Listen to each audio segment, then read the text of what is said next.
Now, in going over this, I'm giving sort of the biblical answer to whether or not we should celebrate Christian holidays.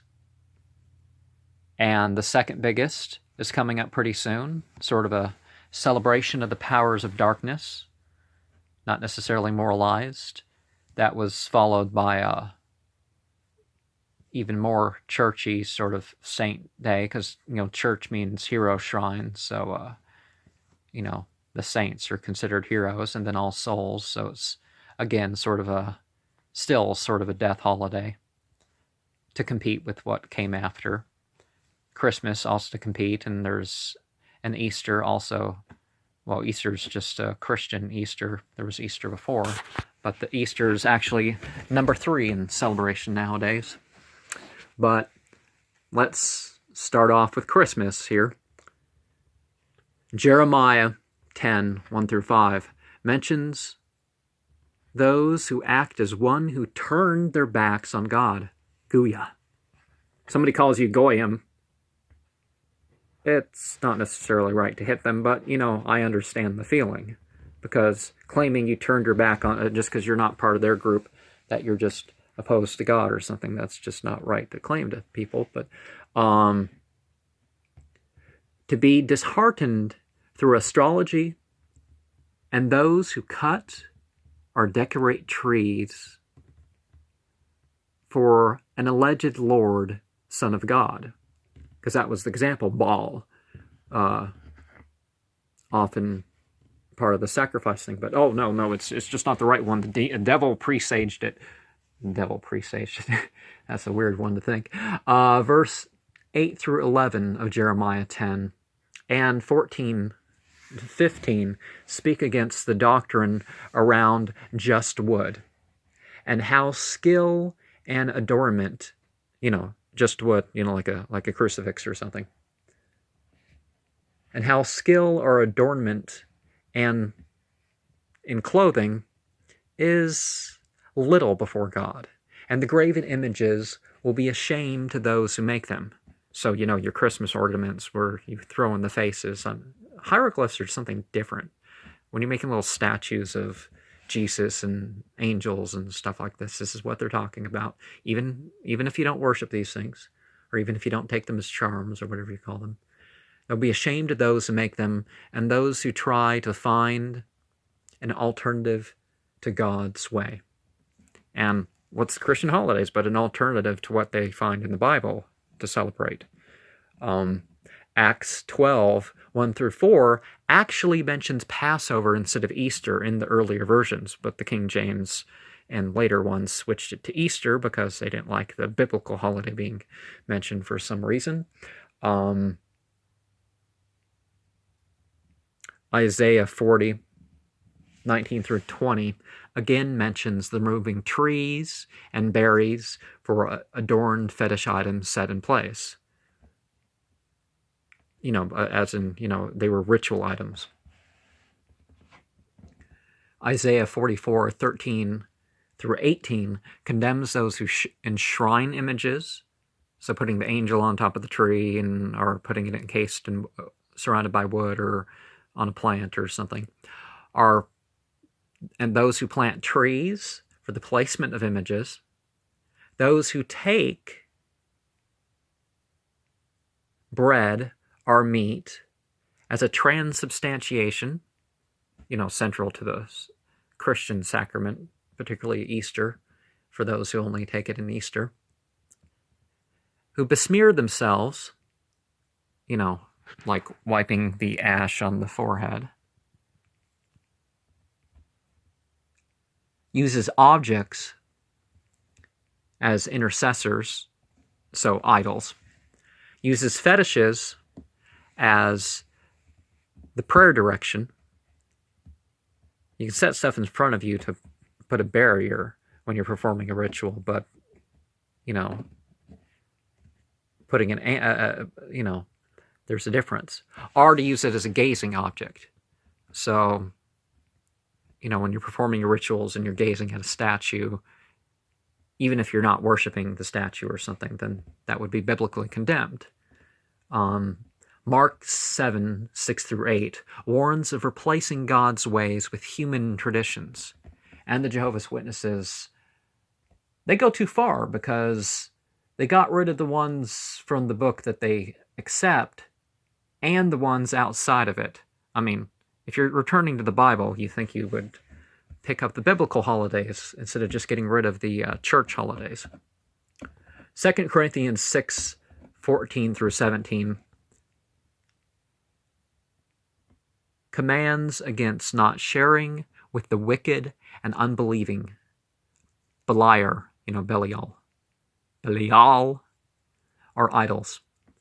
Our ways are to show distinction from those not of a temple of God. And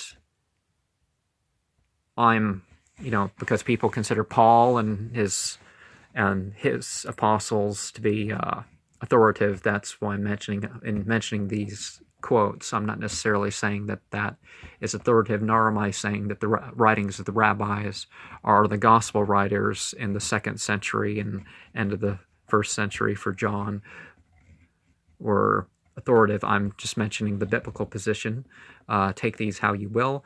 But how are the Christian ways different? Except for names, what good or truth or expression of something else has ever been utterly unique to Christianity? I mean, really, the Jews, when you talk about the Jews, there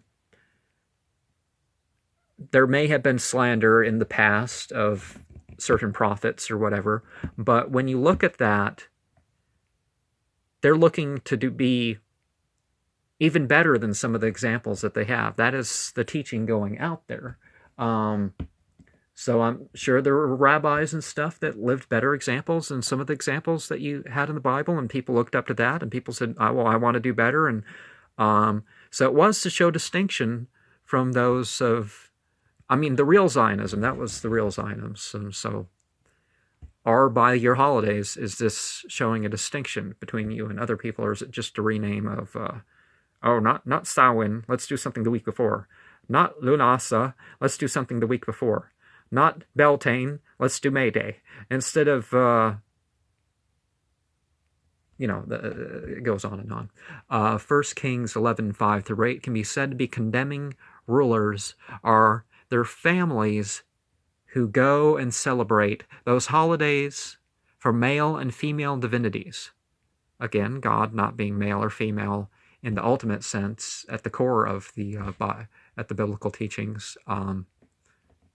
So no mother of God, no, very specifically, no mother of God, and no son of God, no father of God, any of these holidays. The book of Esther, can be said to be a Marduk equals Mordecai, and Esther is Ishtar, Ashtaroth, Asherah, various sorts of examples, allegory. And, Mordecai means Marduk lives. Aster is star goddess. So much as the Ahab, and Izbal, Jezebel is actually Azbal, or Azbel, which means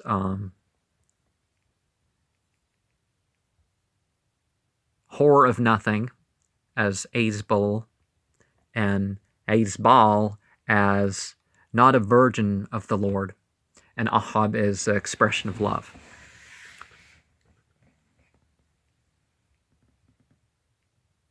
Were stand-ins for that's another example you'll find in the Bible of the same Washiti and Achishuarush. And Washiti is the warp or the drunkenness, and not bound and needy. That's an interesting name here. So obviously the woman was in charge, and some of the female cults, the female was in charge, and there'd be the temple prostitute, or there'd not be the temple prostitute, but Asherah, Ashtaroth, was worshipped with sacraments on tables and drinks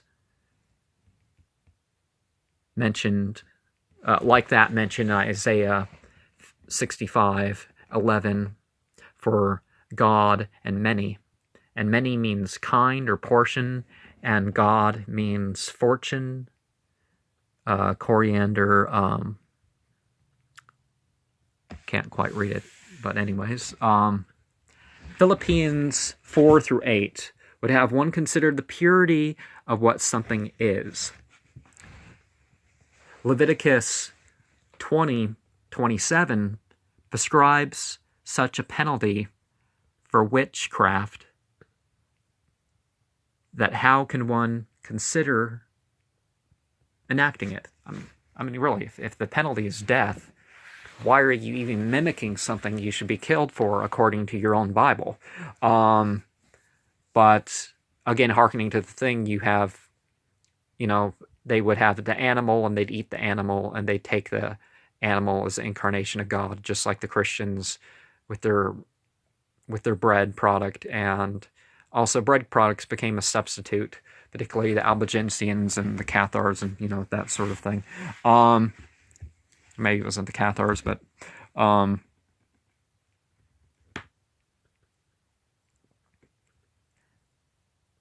Deuteronomy 18:9-13 is about not ever learning the ways of soothsaying, conjuring, necromancy, and mediumship. How then can a person wear a costume to that effect? Or, have a play or tell a story if we're not even supposed to learn about these things? Yes, the traditions of Halloween were thought to ward off some of these things, but certain violations of that principle. Ephesians 5:11 calls to not work with the darkness and expose it instead. Galatians 5:19-21 in the Greek mentions 18 to not gain entrance into the kingdom of heaven. That occur with Halloween and Christmas and Easter for some. Now, they're not required. You're not required to get drunk and kill and fornicate and all sorts of stuff, but they're definitely stuff that happens more around Halloween. And you find this extremism in other faiths that, the holiday, and we spend a lot of money for the holiday. Lot of sin. 2 Chronicles 33:6 mentions the types of person who would be mentioned on Halloween. And the Quran's more clear, and other texts are more clear about not using evil for entertainment, but that's something to think about. I mean, not mentioning evil for entertainment. Titus 1:15 indicates how the unbelieving would lack the condemning all evil of, because they lack the mind to do that. The all evil being condemned in 1 Thessalonians 5:22 is the principle there. Acts 19:19 would call for destruction of all alternative spirituality media. Actually, everything non-Christian has been the practice. There's still book burning parties today by Christians that, if they gain control of an area, they will take everybody's religious texts and destroy them. There's a lot of that's,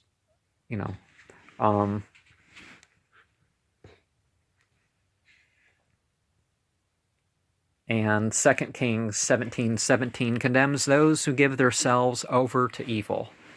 And again, particularly Halloween is very, very open. It's about, okay, we're trying to think of the dead because the evil's coming in, and it's about some sort of mastery over the holiday, over that principle. Ephesians 6:12 calls for a constant spiritual war against darkness everywhere. So any holiday that would involve a break in it, merriment of Easter or Christmas would even be included in that sort of thinking too. And there's more than just these three. I'm just talking about the big ones here are at mind.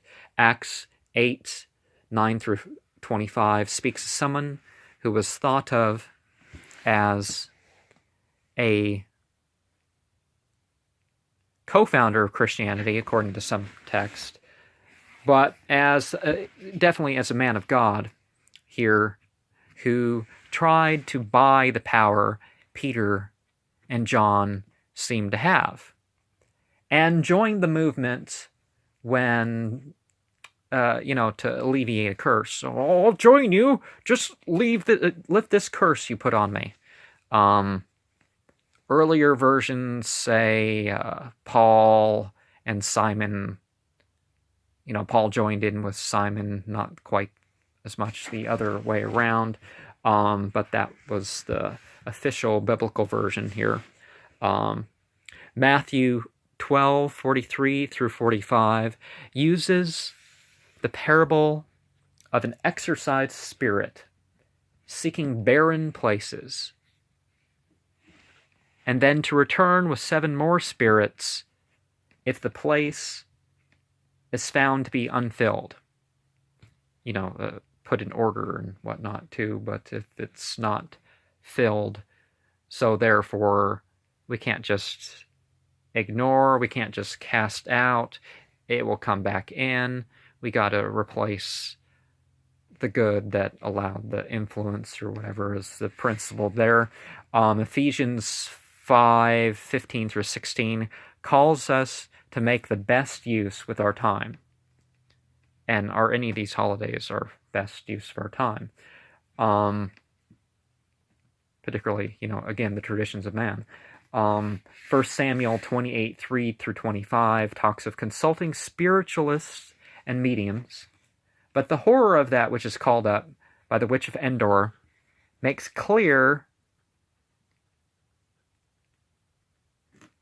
the ill fate to befall him. And was it actually the dead that was called up? No, I would think it would be a familiar spirit. 3 John 1:11 is about imitating good instead of evil. 1 Corinthians 10:21 talks of how we can't partake of demons' sacraments and actually take part of God's. And what was that passage about? Investigating things, proving things. Now, is it investigating or proving the idea that Jesus rose from the dead, which no one has been able to establish or something, because he dead for 3 days, but he died on a Friday night and rose on a Sunday morning? That's not 3 days. Or, why does no one say it before Paul went about, and why was this the only part of the story, and why does Paul not know the rest of the story? Or anyways, the investigating things only has to do with things, check it out in the Bible. If the Bible says it, then okay. But as I showed in my last video, there's a lot of contradiction that goes out in the Bible. But there's definitely a very strong, at the base of the Bible, opinion against every single Christian holiday. So understand that as a Christian or a Jew, there are certain things that you're not supposed to do.